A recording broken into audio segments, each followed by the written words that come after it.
Tadi kalau ditanya, setuju nggak kalau misalkan pilihan untuk tidak memilih masukkan dalam di TPS ya, di TPS sipol. Ada jadi 3 kandidat sekarang contohnya, terus ada tidak memilih. Keempat. Nah, kalau kami sendiri dari diskusi, kami tidak sepakat, kami tidak setuju kalau pilihan ini masuk dalam sipol. Kenapa? Teman-teman harus memahami juga bahwa yang namanya pemilu itu bukan sekedar ritual tahunan. Pemilu adalah cara kita memilih pemimpin. Jadi teman-teman diminta suaranya, diminta pilihannya untuk kemudian memilih pemimpin. Kalau kemudian kita masuk TPS, sebenarnya bisa kok kita nggak memilih juga gitu. Dan pasti bakal ketahuan yang nggak milih gitu. Dan kalau misalkan kita nggak memilih, itu stand kita pasti belum ada yang layak gitu kan. Kalau kita melihat bagaimana presentasinya di AD dan kita mengharapkan hal itu sebagai tujuan utama, tentu kita sama sekali tidak dapat tuh esensi utama dari pemilihan umum. Kalau misalkan kita pengen memilih pemimpin, akan ada suara-suara yang cenderung untuk tidak memilih. Ada dari awal kita diarahkan untuk tidak memilih. Padahal sejatinya pendidikan politik yang baik itu kita diarahkan untuk memilih pemimpin. Dan itulah kemudian harusnya kita pahami sebagai esensi utama dari pemilu itu sendiri.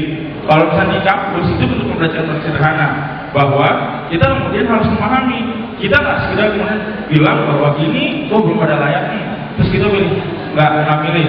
Kita tetap harus memilih dalam artian teman-teman harus memilih karena suara teman-teman itu berpengaruh sekali ke depannya. Gitu. Dan mungkin argumentasi lain saya sampaikan dulu izin.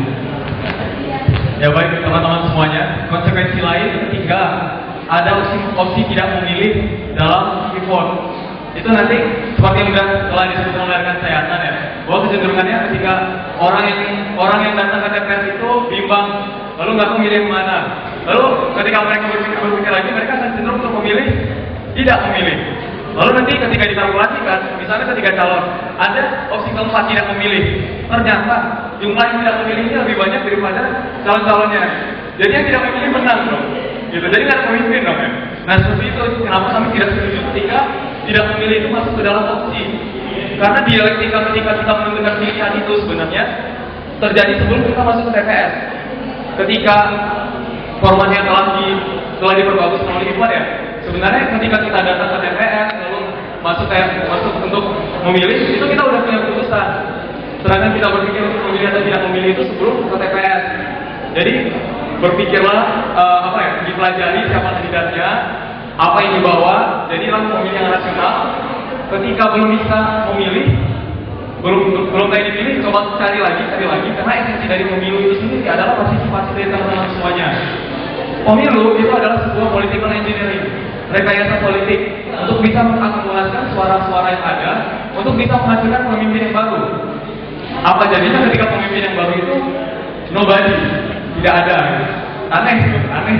Jadi ya ketika teman-teman mungkin ya kita tidak menutup kemungkinan ada yang tidak memilih nanti keputusannya. Ya sudah nggak apa-apa, nggak usah datang ke TPS. Itu sebuah sikap kok, itu sebuah sikap politik juga. Jadi ketika tidak memilih ya sudah jangan datang ke TPS. Ataupun nanti ketika tadi kan ada opsi tidak memilih juga, itu cukup kok. Jadi tidak perlu ada opsi tidak memilih di dalam vote. Sekian dari kami, terima kasih.